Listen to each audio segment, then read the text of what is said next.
Good evening, or whatever time of day it is for you. Welcome to the World Salon Digital Fireside Series on the return of Donald Trump. Global powers respond to U.S. China dynamics. My name is Mark Katz. I'm a professor emeritus at George Mason University. I'm also a global fellow at the Wilson Center and a non-resident senior fellow at the Atlantic Council. And we are joined today by three very interesting speakers, Kayla Orta, Facundo Robles, and Christopher O'Day. I hope I've pronounced all of those names properly. And there certainly is an awful lot to talk about. Obviously, there's a ongoing geopolitical competition between the U.S. and China. There are trade issues.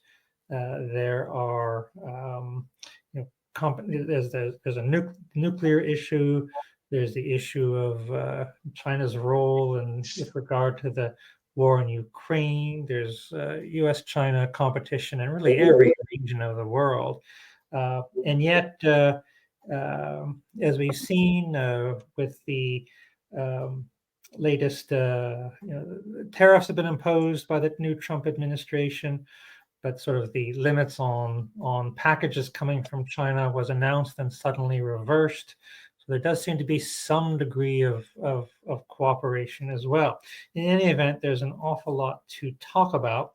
And I think we'll just begin by asking each of the panelists just to say something briefly about themselves. So Kayla, if you would please do so. Yeah, so thank you, Mark. So hello, everyone. I'll also say good morning, good evening, and hellos to all the time zones that might be joining us. It is currently evening here on the East Coast of the United States. As mentioned, my name is Kayla Orta. I'm the Senior Associate for Korea Research at the Woodrow Wilson International Center for Scholars. I really am a Korea specialist. I focus both on North and South Korea, but of course within the context of the Indo-Pacific, which is the program lead for that the Korea Center is nestled in. So my background really comes from in region. I focused originally on North Korean security context around denuclearization and have expanded to focus more on U.S. South Korea bilateral cooperation and emerging technology. So I'm hoping we'll get into some of these conversations. So yeah, it's wonderful to meet everyone. Great, thank you. So Facundo, please. Well, thank you, Mark. It's great. It's a pleasure to be here. Well, my name is Facundo Robles. As Mark said, I'm from Argentina, currently the program coordinator of the Wilson Center's Latin America program here in Washington, D.C. Before joining the Wilson Center, I used to be the president of the Latin America and the Caribbean Policy Association at Georgetown University. I am a former Fulbright scholar, and at Georgetown I pursued a master's in public policy. I'm back in Argentina, specifically in Buenos Aires, where I'm from. I used to be part of the Investment and Foreign Trade Promotion Agency at the government, so it's really interesting to be talking again about trade now in a more like regional perspective. So yeah, it's great to be here. Thank you. And Christopher, please. Thank you, Mark. Hello, everybody. Thanks for tuning in or joining in, as the case may be. My background is perhaps a little bit different. I come actually from the investment world, and that's what brought me to the current situation. I was after the financial crisis. I was doing a lot of work writing for institutional investment publications about infrastructure and real estate, and I noticed a number of the Chinese companies, the state-owned companies' involvement in specifically in terminals, logistics, warehouses, railroads, things of all that nature. I started keeping track of that, and there were only a handful of people on the other side, primarily large pension funds, a lot of the Canadian and Australian pension funds, which is why I was covering it in the first place. My brief was, again, institutional investment. So I brought this idea to the U.S. Naval War College publication and said, this looks like a strategic problem. Maybe we should write something about this. And they said, yes, and in fact, if you might do that, kind of go ahead.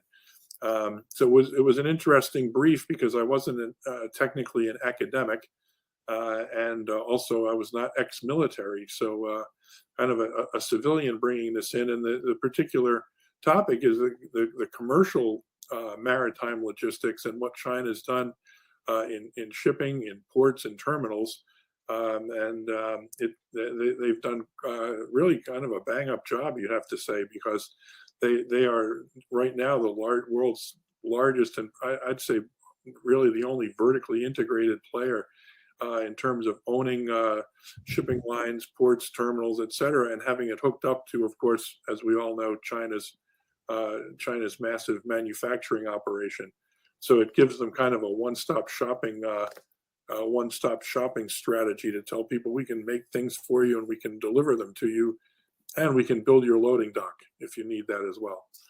So that's again, that's the kind of approach that I bring from the investment and capital markets world. Fascinating. Thank you very much. Before I go any further, I just wanted to thank Charlie Du and his team at the World Salon for organizing this and for bringing us together. So I thought we'd start with a set of questions for each of the panelists, and we'll start with one for each, and then we'll move on to more general discussion. So, Kayla, drawing on your experience in U.S. Indo-Pacific relations, how might a second Trump administration impact U.S. alliances and partnerships in the Indo-Pacific, and what geopolitical ramifications could this have for regional stability and China's influence? Excellent. Thank you, Mark. It's a big question. I think we're going to be covering a lot of large topics, so I'm very happy to receive a big question to start us off. So I think the best way to address it is I want to talk a little bit from the regional context and then also talk a little bit on the ground. So as I mentioned, I do a lot of work on Korea. I got my start when I did my Boren Scholarship in 2013. So I've been doing North and South Korea relations for over 10 years. And of that 10 years, 3 years I spent in South Korea. So I will talk a bit to the South Korean domestic politics context, but maybe I'll start first with a bit of a shameless plug. The Wilson Center's Indo-Pacific team was very proud to launch a recent report called Hitting the Reset Button in the Indo-Pacific. And with this report, we tried to talk about what, at the time when writing incoming Trump administration, and now obviously having arrived in Washington, the administration, what actions and what policy changes might we be seeing when it comes to our partners and allies in the region, and what focus areas might be being pulled to the forefront.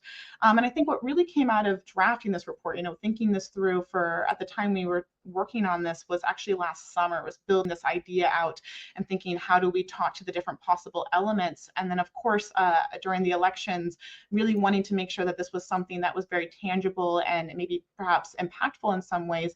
And the biggest point that we notice is that there is an increasing challenge for the U.S. administration when thinking about the new multipolar reality that exists. So we don't just only have a U.S.-Russia context, we have a U.S. China, which is the point of today's conversation. And what will that look like for U.S. presence in the region? I think additionally, there's some interesting subcontext here, and I'll point out 3 main points for consideration, but regional dynamics is playing more and more into this conversation and cross-regional. So thinking of the North Korea-Russia context, and we're watching that very, very closely. We don't just see an Indo-Pacific theater, we see a cross Indo-Pacific and European theater, and what will that mean for how the U.S. can leverage partnerships, whether that is security partnerships, whether that is trade avenues, to make sure that we're still focusing on U.S. first interest in these regions and in these spaces. So I can get into a little bit of South Korea, but maybe I'll start just with the 3 main points that are kind of 3 considerations that I would highlight either in the report, but also through our work at the Wilson Center. And I mentioned the first is the cross-regional dynamics. I think we're seeing a shrinking of distance between regions, in some ways very interestingly, and the possibility of emerging technology cooperation, but in other ways very concerning when it comes to thinking through the U.S.-China context and thinking through what's happening with North Korea and Russia, as I already mentioned. I think we're also going to see some realignment and reassessment about security cooperation and posture in the region. I think there should be obviously an acknowledgement that U.S. allies and partners in the region are important to maintain, but how that relationship is seen as either needing to be reasserted or reassessed, what does the balance look like when it comes to defense spending? These are all conversations that are likely to be happening, particularly with South Korea and Japan. And then lastly, I think we'll talk a little bit more about this when we talk potentially about trade or other technology dynamics, but I think there's a really good opportunity under the Trump administration to seek out ways that are maybe a bit more transactional in nature, but also leverage. There's a good opportunity for foreign direct investment, reshoring technology, advancements in technology, and cooperation with key partners. And the Indo-Pacific is definitely a hotspot for this, obviously within the U.S. China context, but I think Korea, Japan, Taiwan have all proven that they are very interested in being here locally in the U.S., as well as helping to advance cooperation. And so those might be some main key takeaways. And I did say I could talk about South Korea, maybe just 2 cents here before turning it over back to colleagues. And of course, we can circle back here if we want to dig in a little deeper. As we know, the current seated president of South Korea does face impeachment. He was through the National Assembly. This is due to the martial law declaration on December 3rd, and through the National Assembly, the motion for impeachment was passed. So now he is a seated president, but he is not the acting head of state. South Korea then saw 3 heads of state in 3 weeks. This is, unprecedented times is becoming a word that's overused on the South Korea front these days, but we are still waiting to see what the repercussions of this are going to be. And the Constitutional Court is still reviewing to see if this will be upheld. Of course, he also had been arrested and indicted. So there's a lot of layers here to pull apart.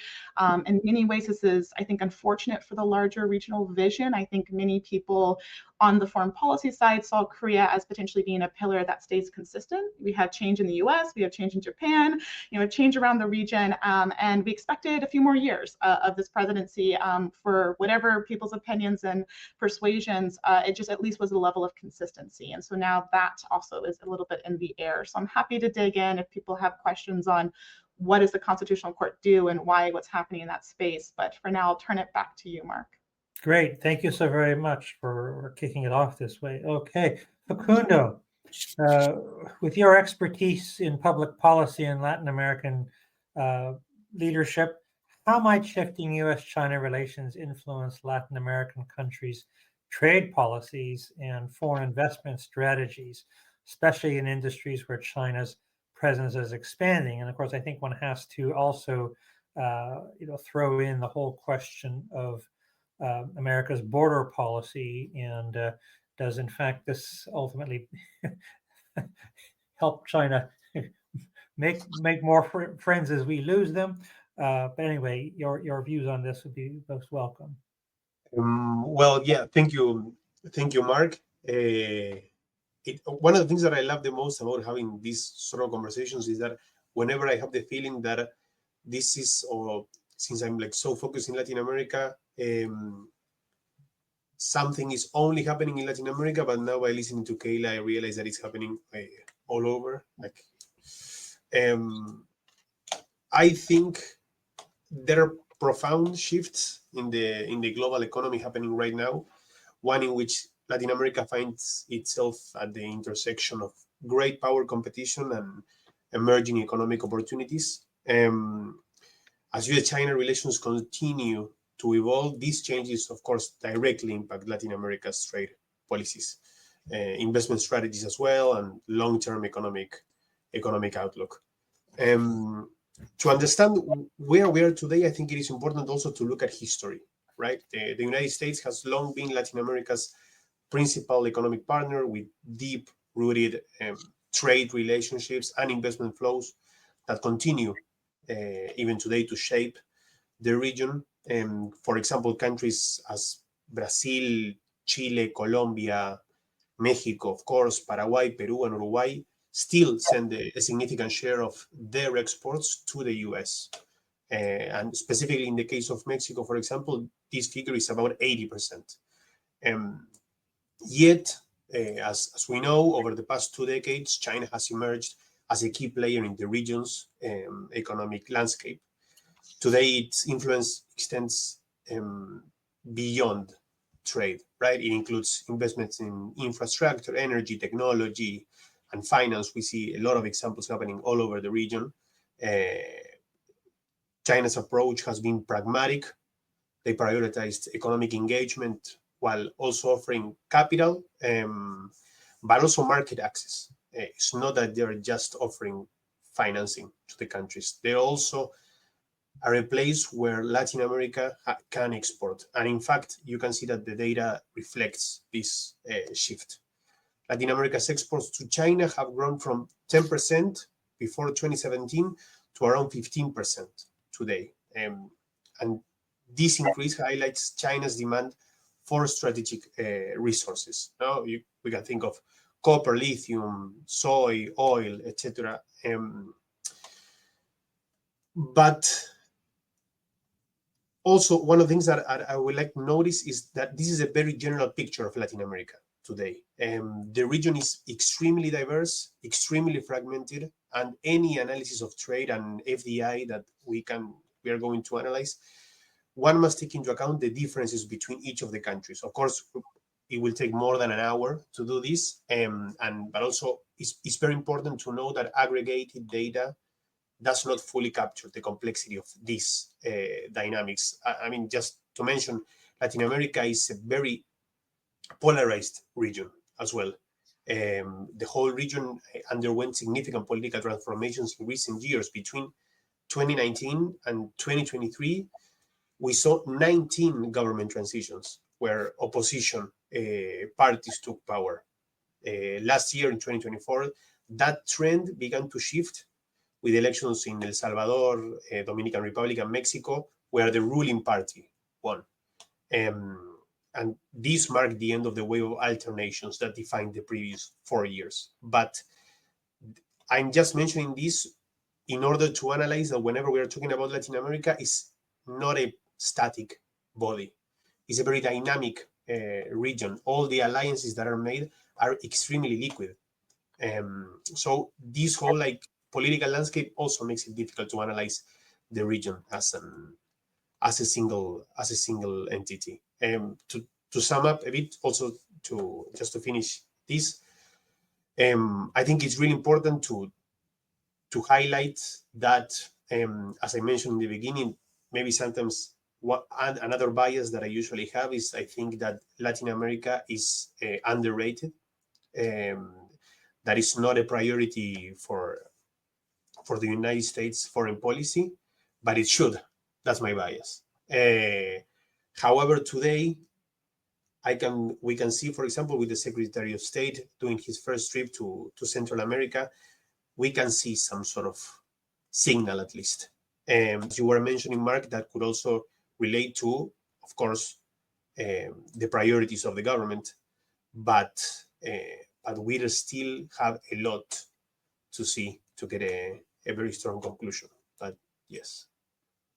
Great, thank you. Yes, and it seems that it's always thus that everyone in Washington proclaims that Latin America is of great importance, but then almost everything else seems to be of a higher priority, and that's unfortunate.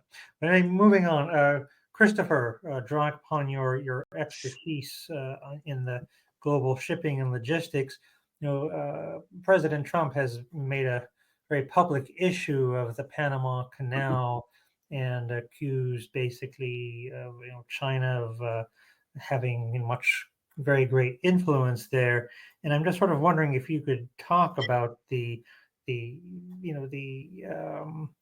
whole sort of Trump, China, and the Panama Canal.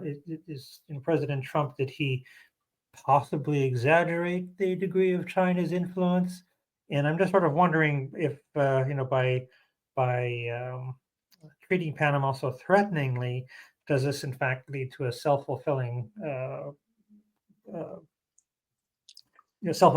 process in which Panama might move more toward China than it would have otherwise? Right. If it backfires. Well, picking up on the comments of Kayla and Facundo, especially the last point you made, Facundo, about Latin America being underrated and not a priority. I think Trump's made it. He's really changed things with that, because he made it a priority in his inauguration speech. to put Panama front and central, perhaps much to the chagrin of the Panamanians. Although by today, I think they were kind of recovering their footing a bit. And even as I was getting ready to log into this, I just checked, and sure enough, there are headlines about what the latest chapter. They'll be having another call. Trump will with Panama tomorrow during the day at some point. And today's latest statements were that that they apparently presented the Chinese. They said they presented the Chinese in Beijing with paperwork saying they were not going to renew their membership in the Belt and Road Initiative. Now, that may or may not mean anything. I can get to that in a few minutes. There's an element of the Belt and Road Initiative which is largely symbolic. People might remember Italy pulled out in 2023 after having joined. You tend to get these very long lists of all sorts of wonderful things countries are going to do together, and quite often, concrete results are few and far between. But at the same time, there are actually other concrete projects that are being done that may or may not have been Belt and Road operations before the Belt and Road was cooked up. So let's set that aside for the moment.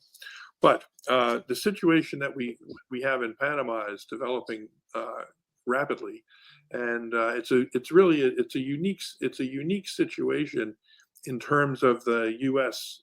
China competition, because on the one hand, I think you could say that to go to your question there, Mark. I mean, has Trump overdone it? On the one hand, you can't. I would say you can't overstate what China has done and the importance and the strategic value and strategic threat really to the U.S. and the West of what China has done in shipping, logistics, and port and terminal operation. So you want to be careful about that. And I think up to now, people have really underestimated that as a problem.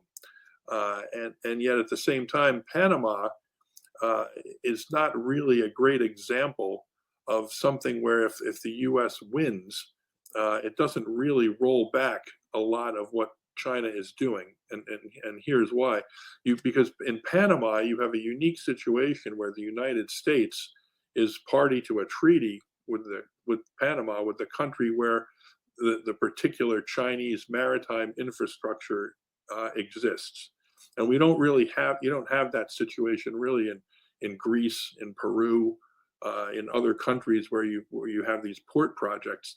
The U.S. has various treaty ties to many of these other countries of different types, but nothing really specifically governing that particular asset. And that's really where the leverage comes from in this one, because the U.S. does have some specific leverage points with the treaty. That we're supposed to defend it, etc. Now we're objecting to having to pay fees for our military vessels that are supposed to defend this piece of infrastructure. So that, I mean, there's some validity to that point, but the way they're going about it is a bit heavy-handed. Now, whether or not then there are some legitimate leverage points there. And the other element is, as parties to the treaty, Panama and the United States, it's sort of self-policing, where they can both decide that there's something that's not working, for them, and they can approach the other party and say, we need to make a change in this, and that's what's going on, at the moment. Now, again, you don't really have that situation in most of the other major terminal and port situations where the Chinese are involved. So people thinking that, and there's kind of an element of this kind of woven into the coverage of this in the U.S. at least. A U.S. win in Panama would not necessarily do anything to roll back or be a model for how to roll back China's maritime influence, no matter how much the U.S. objects to it. And no matter how much other countries might be wary of dealing with the Chinese, they're very much a case-by-case basis. And the common thread in most other situations where you wouldn't have this very specific set of treaty factors, you're dealing with contracts that are really concessions made under the laws of the various countries. So you've got issues in terms of kind of people say to me, well, why don't you just throw out the Chinese? And that's tricky, because how do you eject them? You need to have some grounds you need to have some grounds for canceling the concession contract. And there are certainly ways to do this, and there's certainly language protecting both parties, et cetera. Although in many situations where you're dealing with the Chinese, it tends to lean towards China's favor. That's getting way too much into the details. But again, China has really built this entire global system, and I think it would be a mistake, a strategic error, to really say, okay, we've won in Panama, we've rolled back anything. I think kind of quite the opposite. In fact, what you're seeing is that the U.S. would be securing its moat, but we'd be securing our moat very close to the U.S. mainland. And while we might be preserving or slightly getting more of an advantage in terms of sending our military vessels through the Panama Canal, and perhaps easing transit, I don't really know what they're going to decide in terms of the tolls for commercial ships and things. But if you look at the world beyond that, what you see is just a little bit down the coast. You see in Chancay in Peru, just in November, the big official opening of that port, and I wrote a piece on that. COSCO, which is the main operational entity that China, it's a state-owned entity, is using to build these operations. That was a very unique, not unique entirely, but it was a ratcheting up of sort of the aggressiveness. They went ahead and just started doing this port deal with a Peruvian mining company, somewhat almost ignoring the Peruvian Port Authority until the very last minute. So they're just starting to operate with local companies to build these assets. And the U.S. Apparently leaned very heavily on the Peruvians. And the press reports were that Peru's response was, we'd love to have you guys do this, America, but you need to build us a port. You can't just tell us don't do that and then not deliver an infrastructure asset, because we do need the connectivity, we need the shipping, et cetera. So that's up and running. And you've got also on the west coast of Mexico, the Chinese are developing, again, COSCO is involved in that, as are others. They're developing ports on the western coast of Mexico and starting to work on train lines across and through Mexico. So I'd say strategically, we need to be very careful about declaring a quote win in Panama. And I think, Mark, as you hinted, there's a very real sense of there's a very real risk, rather, of things kind of blowing back and kind of overdoing it. Very good, thank you. And I just wanted to say a little bit about China, Russia, Ukraine, and the U.S. Obviously, Russia and China have had very close ties under Vladimir Putin and Xi Jinping, a no limits partnership or whatever. But there are things that China has done. It appears that a lot of inputs that Russia needs are coming from China. But yet they've been hesitant in not openly sending arms, and they could be a lot more helpful. Not like North Korea, sending not just weapons but soldiers, or Iran sending weapons. That China hasn't done this, and it seems that certainly, one of the things I think China definitely doesn't want to see happen is for Russia to lose that war. I think for them the worst case situation is that Putin's regime collapses, is replaced by a Western-style democracy, which joins NATO, and therefore China has NATO on its very borders. Well, I don't think that's going to happen. It seemed like there was at some point that it seemed that the Russians did seem in danger of losing the war, but that doesn't seem to be the case at present. But I wonder if China might also be concerned about how much does it really want Russia to win the war? In other words, that certainly I think one of the aims that China has had is to wean away Europe from the United States to the extent that it can, but it won't be able to do so so long as Europeans fear Russia, and Europeans have very good reason to fear Russia. That basically China would have to do better than the U.S. In restraining Russia. And I don't think that obviously China's not going to replace the U.S. in sort of an alternative NATO or something like this. But it does appear that that Russia's behavior uh, does conflict with China's larger plans. It also strikes me that if there is a ceasefire of any sort, that this is where we might see China be able to jump in. In other words, that China may be willing to offer reconstruction to Ukraine and do so more successfully than these Westerners seem to be willing at this point. I don't know, but it strikes me that China has some opportunities with regard to how the war in Ukraine might end, and that sort of, while we see Russia and China as having pretty close ties now, it strikes me that in the long term that their aims are divergent, especially if there is a general perception that the U.S. is declining.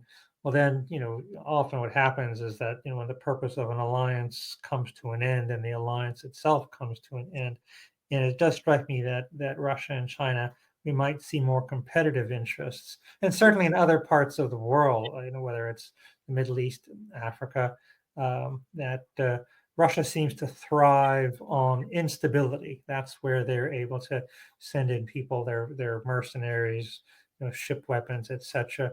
Whereas it seems that whatever China's aims are, it does depend more on stability in different parts of the world for them to do business. And so it does strike me that Russia and China's aims are not completely aligned. Now, of course, with the new Trump administration, obviously we have a America First policy, whatever that means. But what it does seem to mean is the willingness to engage in deals.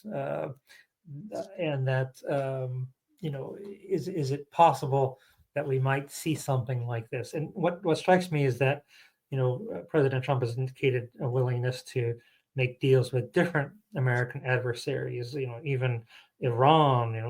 In the past, North Korea, that didn't work out quite so well. With China, with Russia, and that it will make a difference if the Trump administration can make a deal with one but not the other. that if one's going to make a deal with the U.S., I think the other will have a strong incentive to do so. But I'm not sure. Certainly with the Trump first administration, we didn't really end up having all that many deals. And there was ones like the Abraham Accords, or even the rebranding of the North American Free Trade Association agreement, that these were agreements among supposedly our friends. In other words, we didn't sort of bring an adversary into an agreement. That's a lot harder.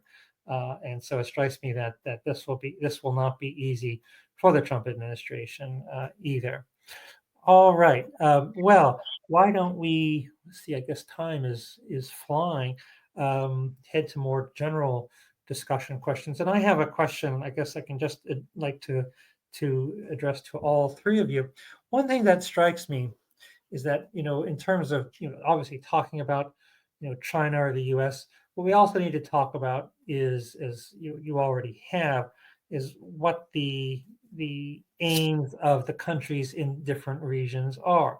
And one question that I have is that certainly in both Latin America and in the Indo-Pacific region, it strikes me that not everyone shares the fear of China that the U.S. has, that China is regarded as a desirable partner.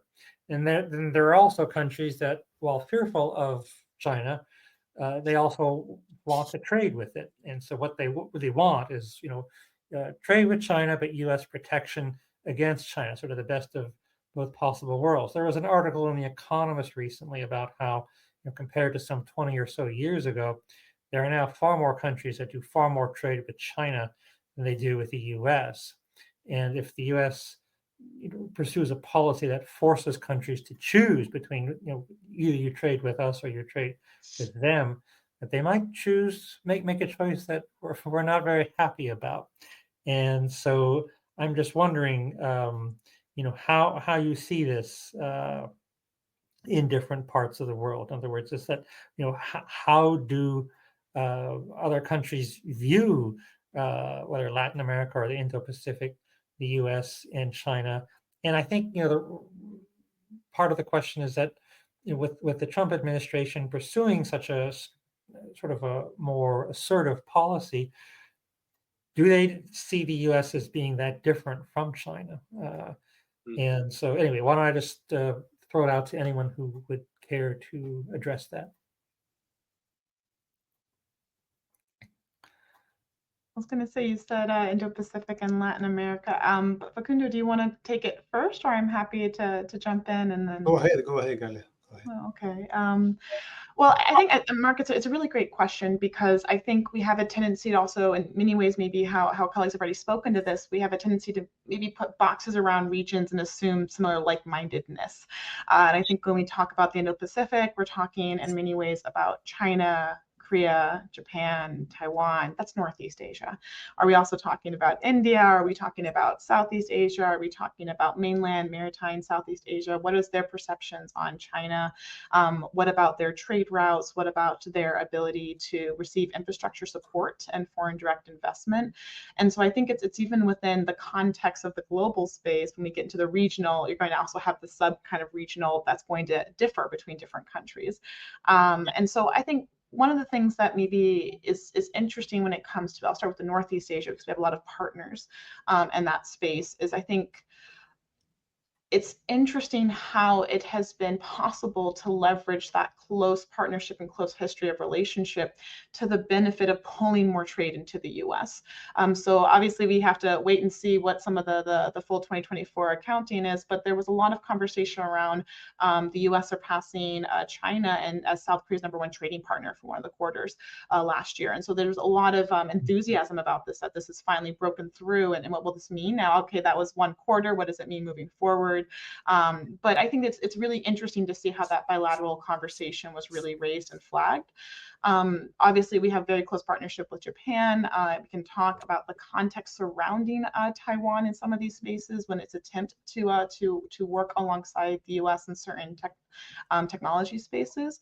But I think what's more interesting to look at is probably Southeast Asia, when looking at where you have a much more assertive China, especially in maritime Southeast Asia. Now, I can't go into all 10, 11 countries. You can talk kind of ASEAN big picture. But it is interesting to see how those who have experienced territorial disputes are more likely to see a very security issued or defense concern relation to China.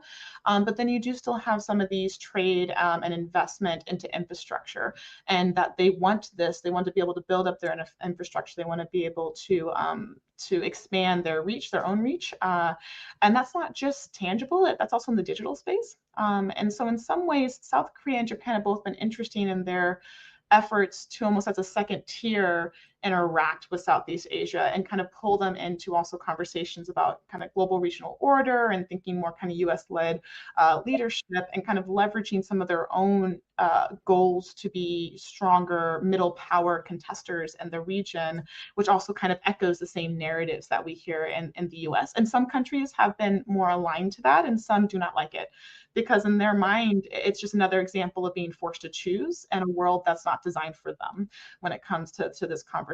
So of course, we can talk about kind of differences between like Singapore, Indonesia, and kind of thinking about the history and the context there. Vietnam is another, Thailand. And so we can talk on those spaces, and they all have a slightly different perspective. But I think for many in Southeast Asia, the sense is that these are big politics and they get trapped in it, and they don't want to play the game because the game can change administration to administration, year to year. And they would rather make sure to be able to focus on their own development and security issues. And if it aligns, then they can align it. And so I think the US has in the past leaned more on those middle powers, thinking Korea, thinking Japan, to be able to kind of broker into that conversation in a way that's pros and cons. So I think maybe that at least gets us started on the conversation. Very good. Facundo. Well, this is really interesting. I think it's a great question. On my experience, both working here in the US, but also coming from Latin America, the perspective that Latin America has about the US and then the perspective that it has regarding China is not the same that the US has with China, or like all the other countries that can be in this multipolar reality that Kyla was talking at the beginning. One of the most important things I think we should highlight is that Latin America and the US already have a history together. We have the 20th century was a very complicated one regarding US-Latin America relationships. And whenever the US makes this sort of they are the bad guy strategy, it's very difficult for Latin Americans to think about that. Most of the left movement, let's say in a very simplistic way, some of the institutions that are based here in Washington, for example, the relationship that Argentina has with the International Monetary Fund is a very complicated one. And even though it's a multilateral organization, for most of the Argentines, it's the same as the US. So that makes everything way more complicated than saying, no, don't trade with them. Then you have the whole don't do business with them because they don't have the same values. And the thing with Latin America today is that Latin America needs money. And it's as simple as that.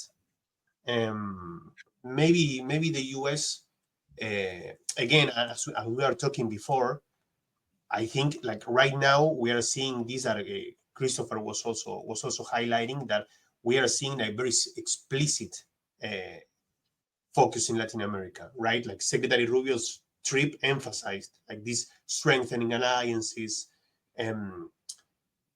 but it's also something that we have seen before, but maybe like global phenomena have changed this shift.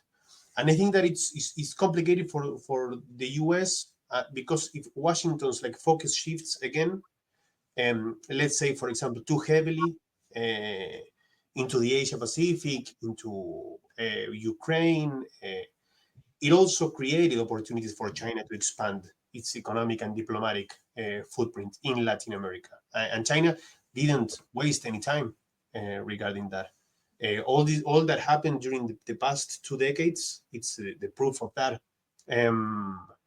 I think, again, I remember here at the Wilson Center, we hosted one of the presidential candidates of Argentina, who was more like, again, in a very simplistic way, more like pro-American, let's say, even though like Argentina doesn't move in those, well, Milei maybe is an exception, but it doesn't move in those axes. And one of the questions I remember that was asked to him was regarding the foreign direct investment from China. And he explicitly said, if I can triple the Chinese investment, I will do it. But because we have the need, Latin America got tired of receiving lectures of how democracy works. And they just are expecting investments, infrastructure, whatever. And China is offering that. Yeah. Mm-hmm. Well, just to follow up, the country you're from, Argentina, really does seem to be something of an outlier with President Milei being fairly anti-Chinese and pro-American, kind of sort of refreshing for us here in Washington in many respects. But do you see him as sort of an exception, as a blip, or is he going to be the leader of a new trend in Latin America? Because it does seem unusual. In other words, Argentina had been admitted to the BRICS. He becomes president, and he basically turns it down. and it was a unusual situation. So how do you see Argentina in particular sort of navigating the U.S. China differences? I will try to be quick, not to spend so many minutes in this, but I think one of the most interesting things happened during Davos. In an interview with Milei, they asked him about the influence of China on how he was like allowing China to do trade or investments, and he said, there were a lot of things that I needed to learn. I'm learning. He said. I think that was and he said it in Davos in an interview with Bloomberg. I think that's really, really interesting. But having said that, I agree with you, Mark. I think it's an outlier. Even Milei is an outlier in Argentina's history. He has emerged, of course, as one of the strongest supporters of this administration's policies. I think it's going to be interesting, not only from an Argentine perspective, but also from a U.S. perspective, because Milei is actively seeking for a free trade agreement with the U.S. So that's going to be, let's say, a trial to see whether United States is heading to an America first policy or a friends first policy, allies first policy. And we can see which of them becomes more pragmatic. Milei surprised a lot of people, surprised a lot of analysts, because he turned out to be way more pragmatic than expected. And he's literally today supported by a lot of people. He's been doing 1 year doing the hardest spending cuts that Argentina has ever experienced. So yeah, it's a very interesting case. Right. It would not be a good sign if someone as pro-Trump as Milei cannot get a free trade agreement. I think other Latin American governments, including Argentina, will draw lessons. Christopher, would like to jump in on this, please? Sure. Thanks. I guess a couple of big thematic points jumped out and stick with me from your question, Mark, about I guess the way you framed it was 20 now versus 20 years ago, the 20-year time frame, and how people so the world has certainly changed in those 20 years, and I guess that broadly what I've concluded from looking at and digging into what China's done in the commercial maritime logistics space, what I've concluded is that they certainly have not, as someone said, they certainly have not wasted any time during the past 20 years. And I think it really goes back even further. China kind of learned the hard way in the 19th century what it's like not to have adequate shipping power. Of course, in that case, it was sort of military, and they didn't have steel-hulled ships with guns. So that was a big problem. But they were on the kind of the wrong end of expanding trade. But since the PRC was established in 1949, China has really been working at exactly what we see now manifesting itself in Chancay and Peru, and in Panama. This is not something really new. Now, at first, China had to deal only with other Comintern countries. But they set up maritime and trading agreements. So they've had, in some cases, they've had some very long-term relationships with predecessor countries and governments, but they've kind of been around the world trying to do what they could and what they were able, given their status and given the incredible pressure the U.S. was putting on the communist bloc. We haven't really talked much about Africa, but the same sort of thing, the same, I think, sort of analysis should be applied there as what Facundo's mentioned for Latin America and Kayla in quote unquote Asia. Well, Asia and kind of Western Pacific, that's a pretty big area, and and you did it. That was a great job kind of dividing it And that's the sort of thing we would have to do in the investment world. But when we say we're going to invest in an Asian fund, well, what does that mean? That's like half the world, okay? So we've got to trim this down. Or if we're going to do all of them, we have to figure out how you're going to cover those. So you've got the same kind of thing going on. You've got, Americans see Africa or Latin America. They don't think of Angola and Congo and Ethiopia and all these different countries as really separate entities. And same goes for Latin America. I mean, and there's sort of this kind of constant shock and awe reaction in the U.S. press every time something happens. It's like suddenly news that Chinese have creeped up on us during the night, and it's it's like no, they really haven't. And so the way I see it, they've got a policy to kind of to do what we're seeing them do, right? To expand their trade, and they've got a system to do it. And the system is this.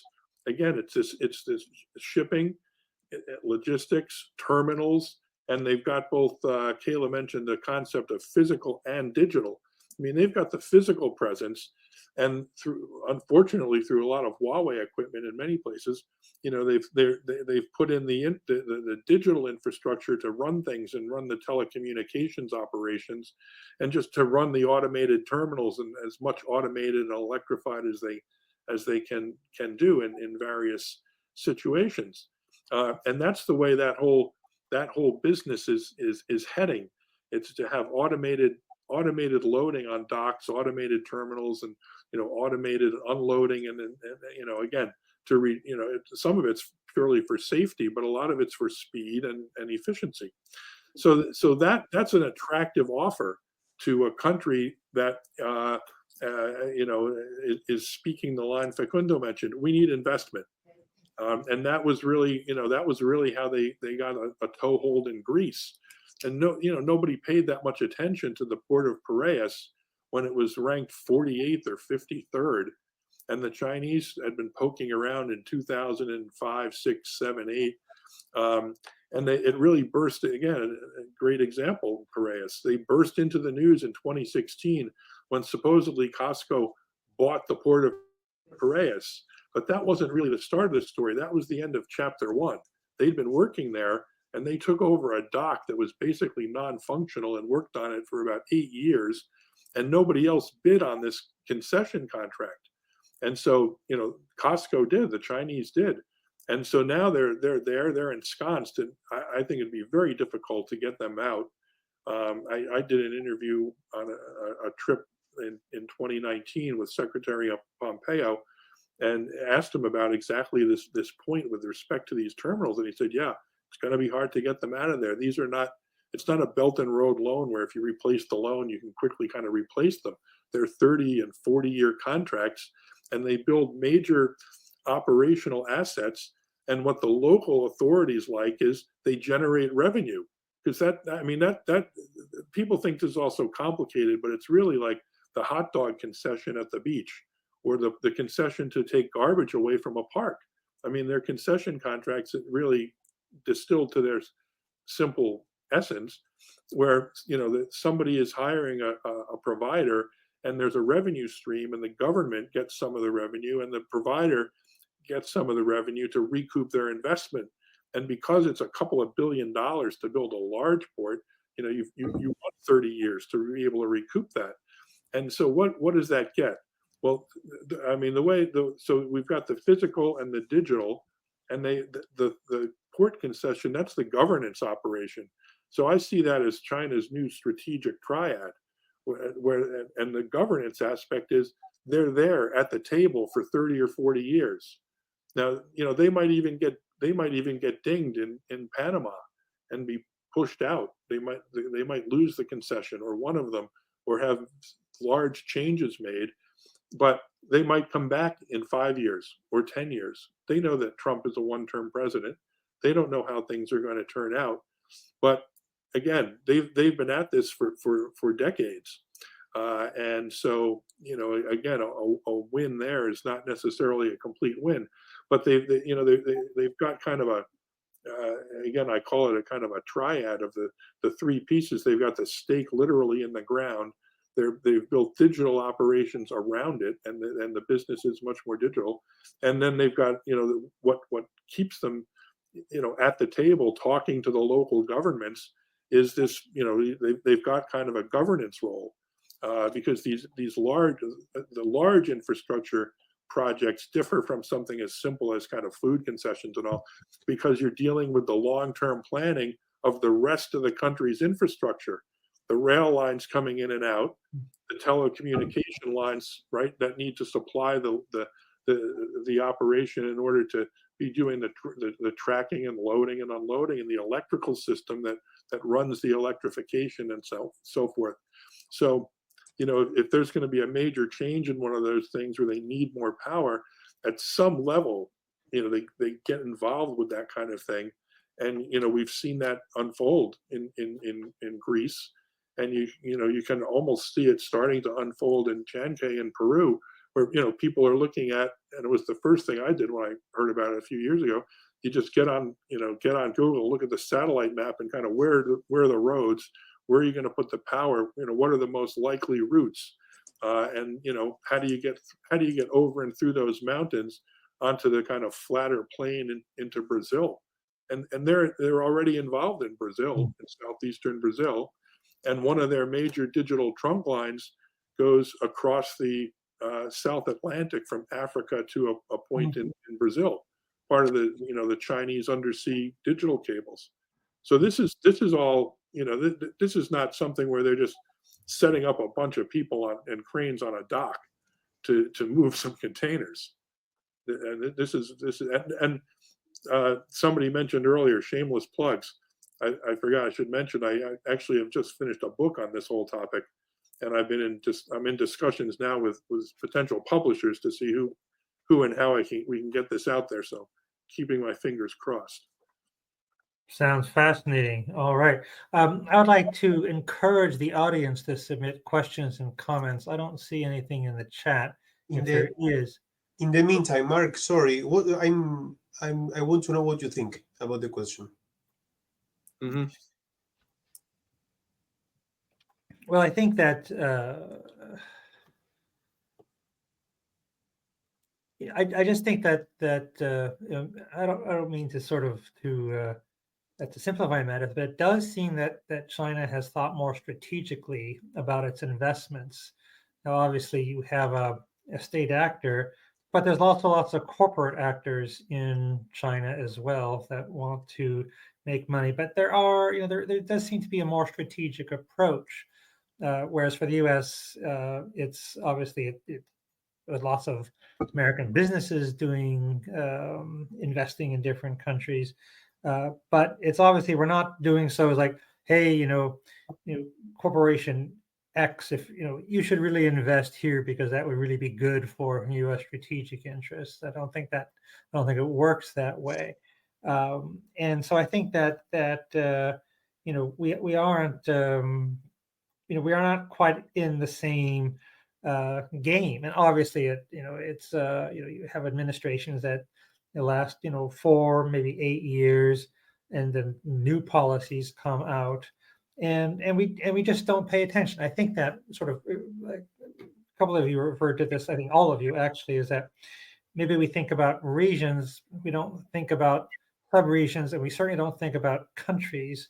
And maybe we should do so. Certainly when Kayla was talking about differentiation within the Indo-Pacific, I wanted to mention, and let's not forget, the whole set of Pacific Islands. In other words, that not since World War II has this been a region open to geopolitical competition. But of course, it was from the 18th, 19th, first half of the 20th century, and now it's open to geopolitical competition once again. And the countries are small leaderships, and basically it doesn't take much necessarily to establish a position, and we need to pay attention to all these places, and it's no surprise everyone wants money, and what we've seen is we're in the process of the Trump administration of cutting back on USAID.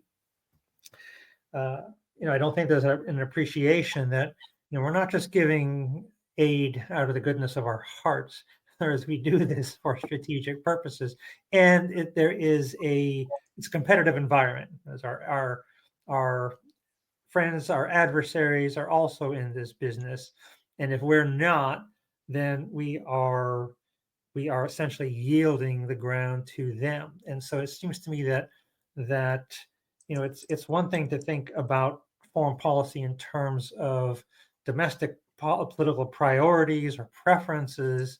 It's another thing altogether to think about it in terms of what are America's geopolitical interests. And I think it's partly um, you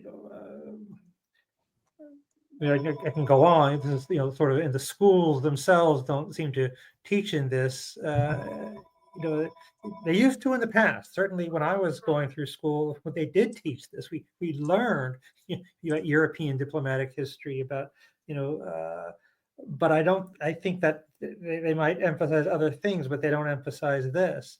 And I think that it's we're doing a disservice to our own nation by cutting back on these. And I just think that there has to be a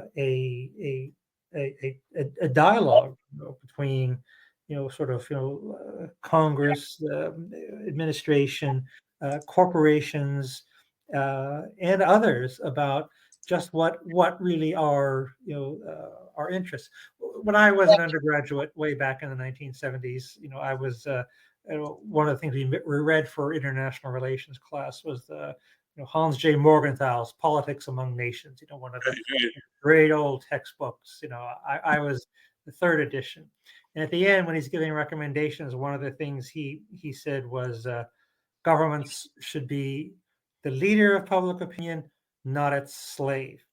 And I remember, when I was an undergraduate, like I ended every paper I wrote with this, about how the government should do this and whatever. And finally, a professor said to me, well, you have to ask yourself why they haven't done this.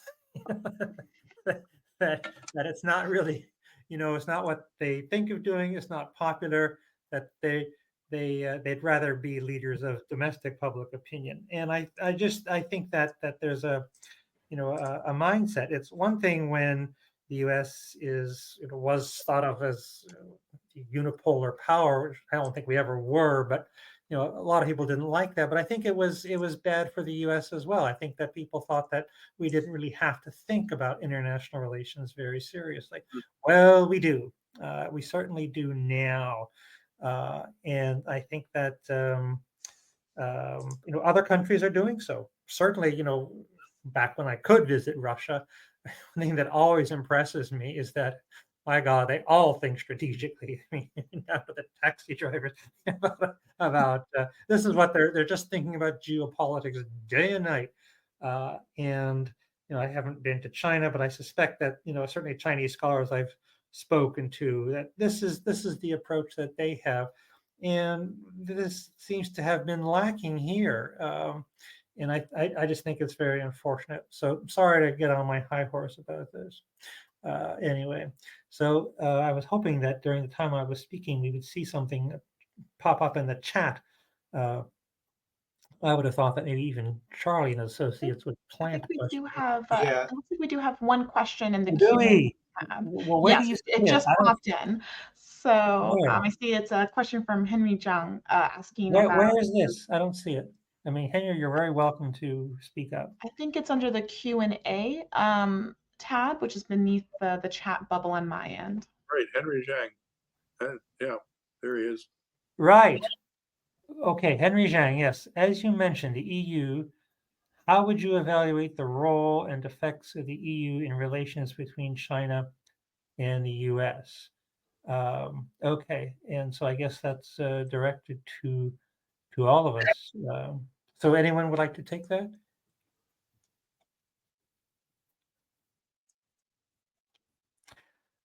Well, I'll say something.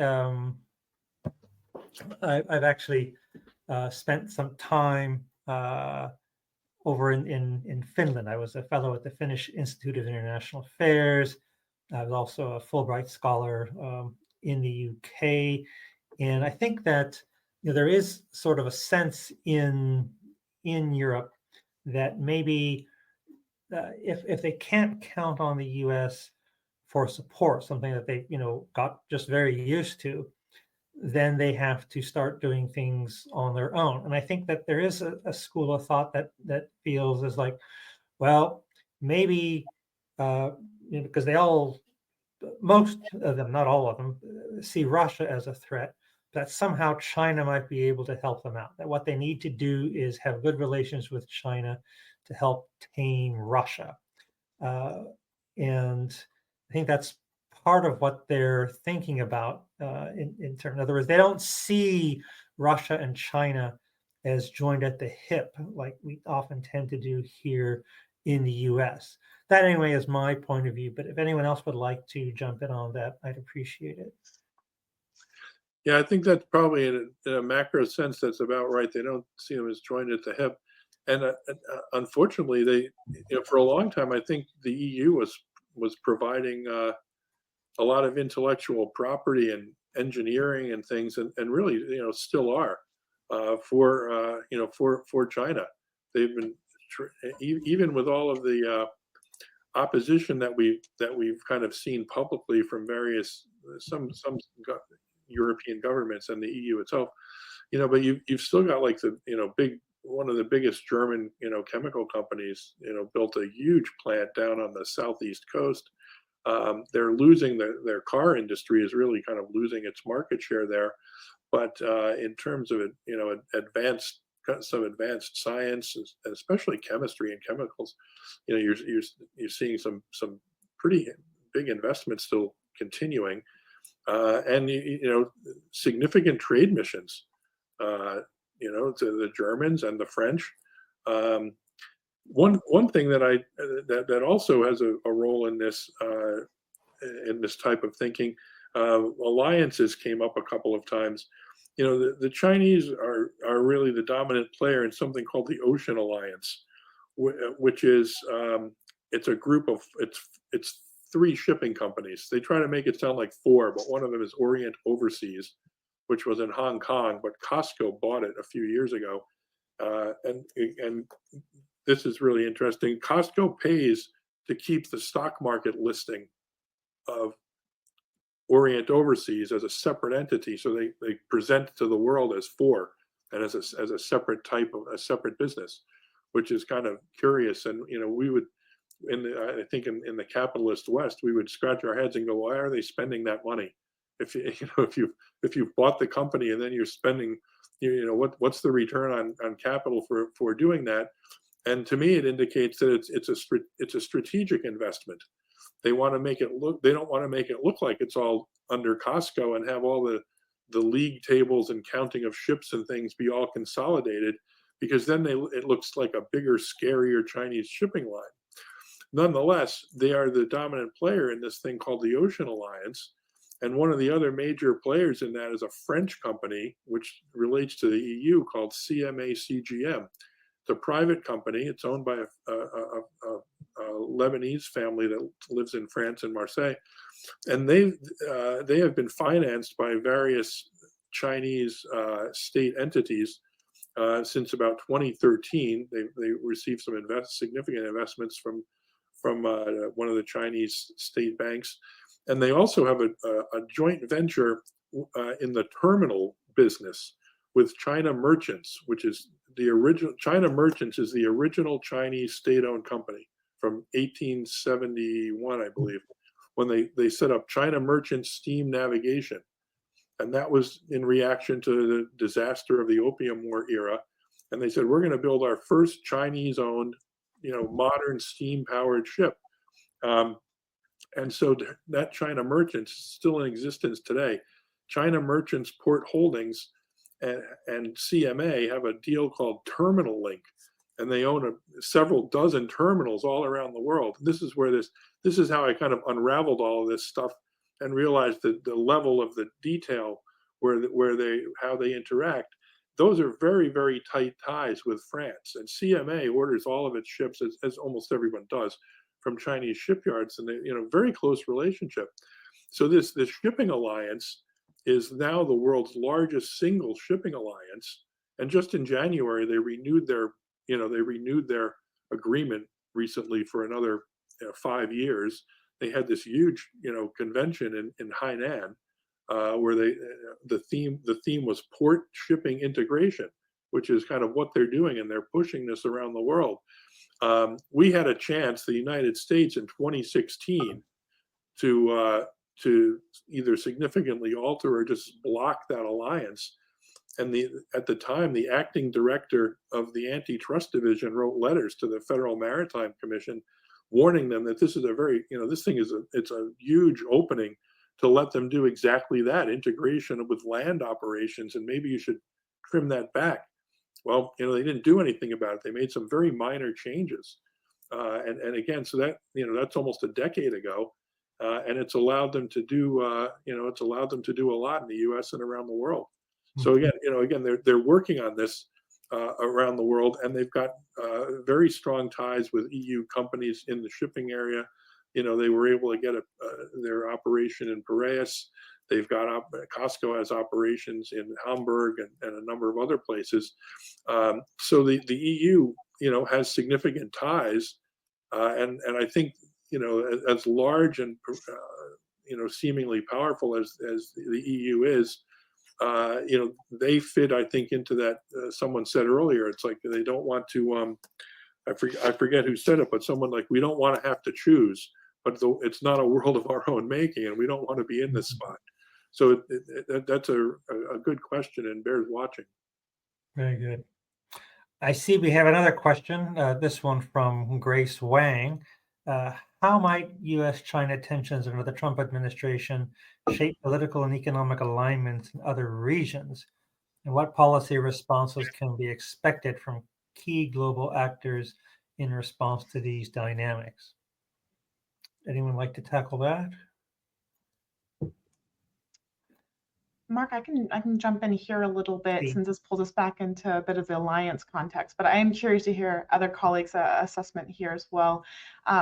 I think this question is really going to be at the heart of the full conversation, but I think first and foremost, it's going to be quite interesting under the Trump administration, seeing how there is a leveraging or a balance of, as Mark mentioned earlier, the America First policy and initiatives alongside this conversation around competition with China. And I think this is going to be a continuing maybe like a tension or a pull in between the two different spaces, and we're going to have to see how they start to align. But I think already we're seeing allies, and especially middle powers in the Indo-Pacific, really trying to take immediately after the U.S. election a very forward-leaning approach to how they articulate their value in the region, as well as their value to the United States. And some of this includes talking about their defense infrastructure and spending. Obviously, this was something that was very much talked about in the previous Trump administration and during the campaign space, but also trying to leverage, as I mentioned, any kind of foreign direct investment into the U.S. Think about Samsung and semiconductors from Korea. Think about Hyundai with electric vehicles. Now, I know that that's going to be an interesting conversation moving forward, but also think Taiwan, TSMC when it comes to semiconductors. And there was a lot of articulation of that type of value. And I think we're going to see this awareness that when Trump is talking more in a transactional space, for many of these countries, it's about their national security, right? So it's not just about a trade relationship that needs to be quote unquote rebalanced.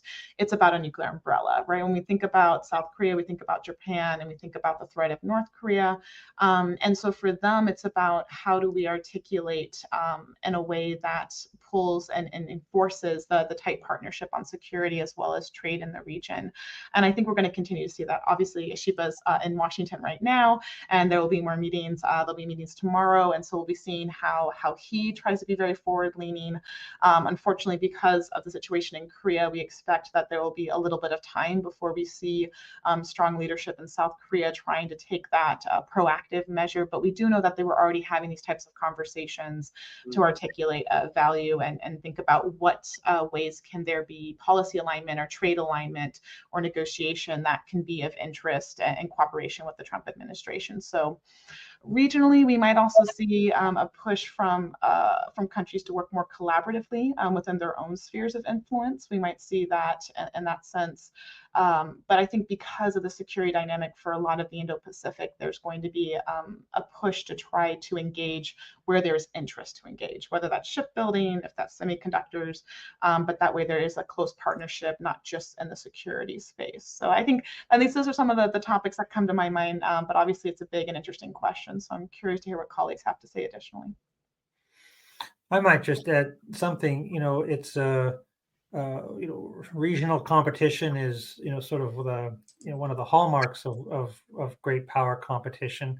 Certainly, John Mearsheimer based his great book on this idea.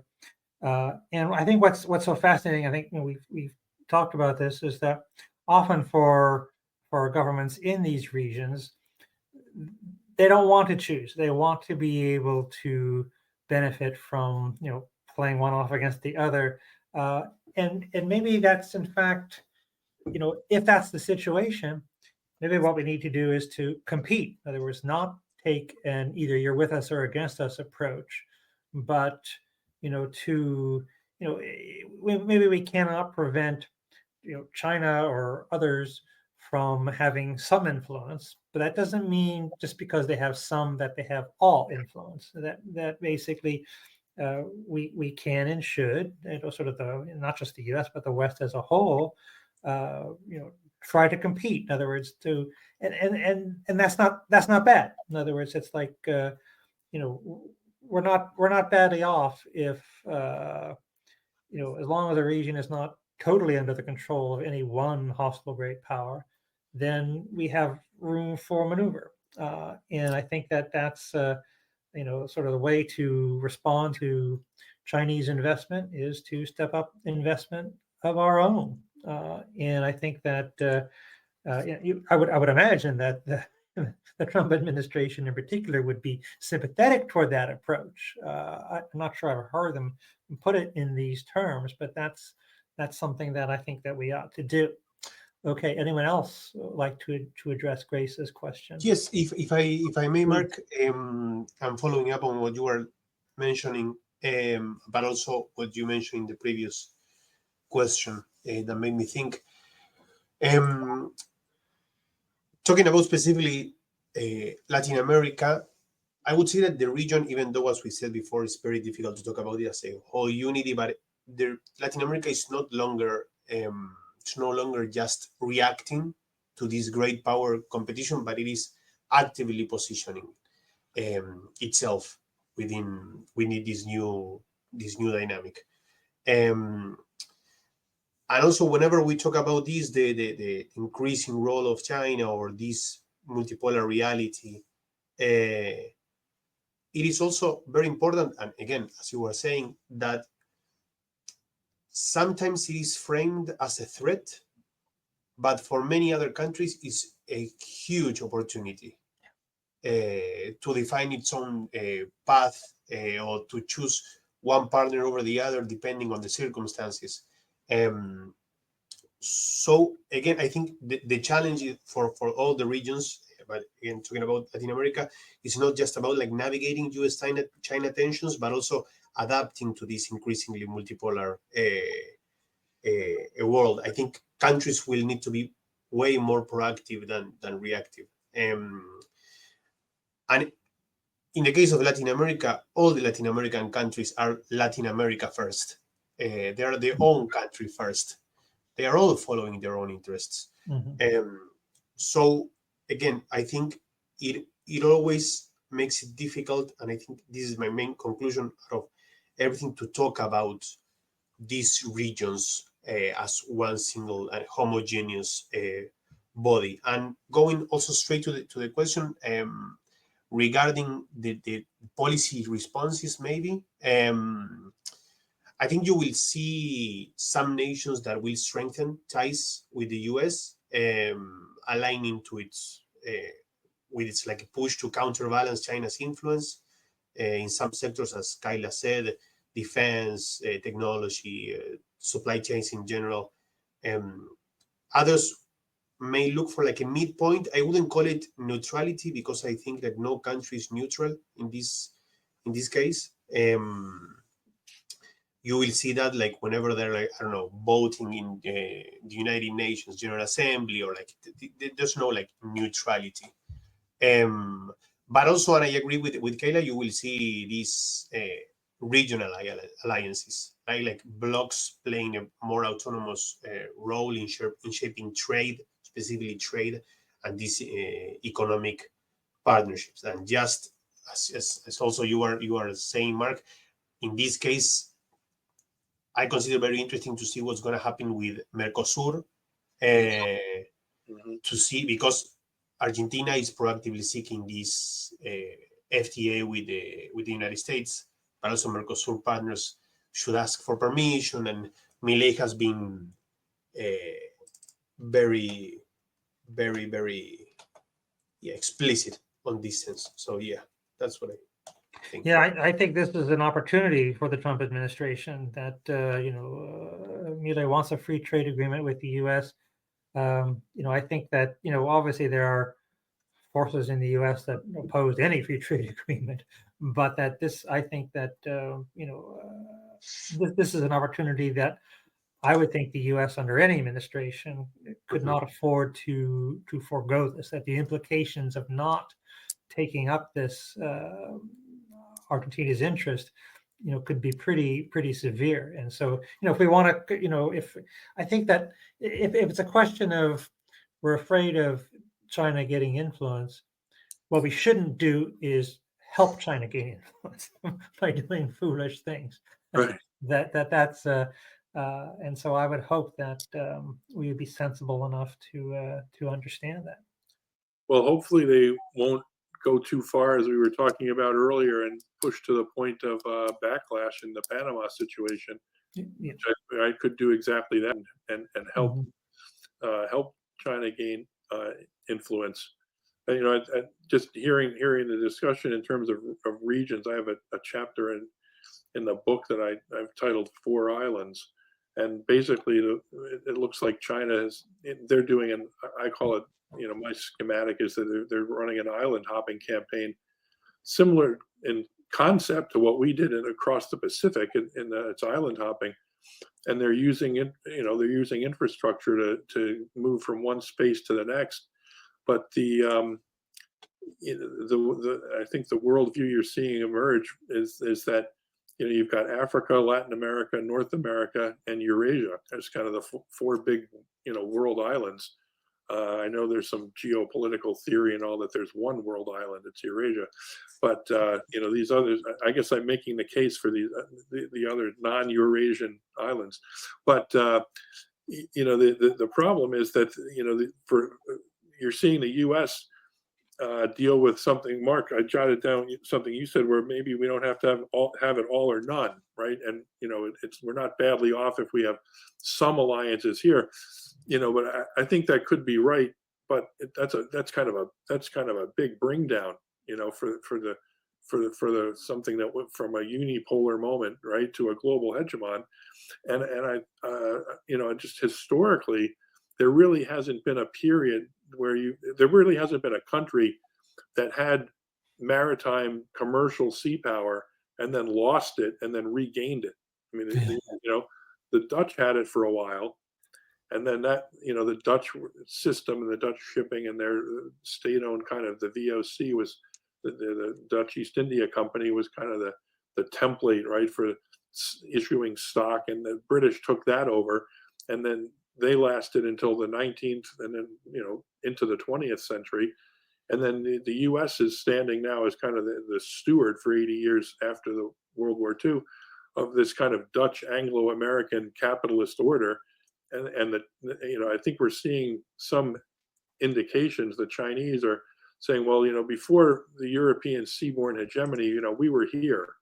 They didn't show up and find nothing.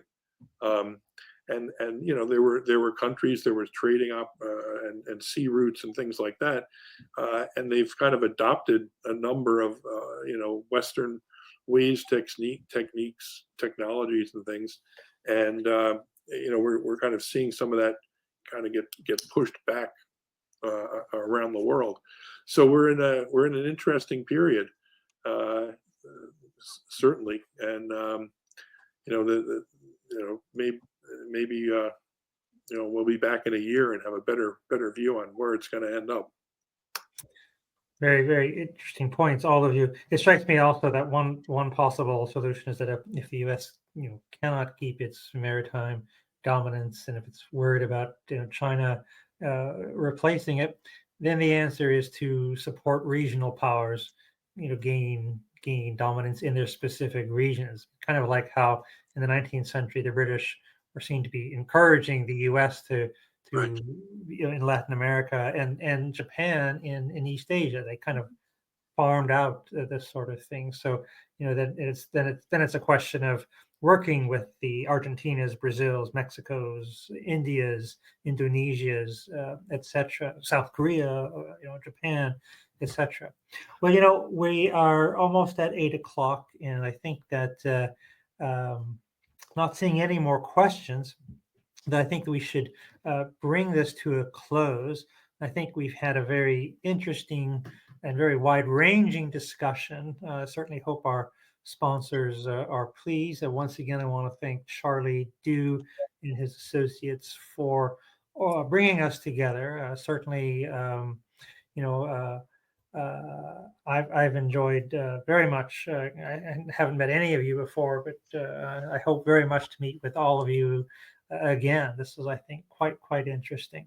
So unless anyone from our sponsors has anything to say, I will declare this session to be at an end, and to thank everyone for participating. Thank you. Thank you, Mark. All right. Thank you very much.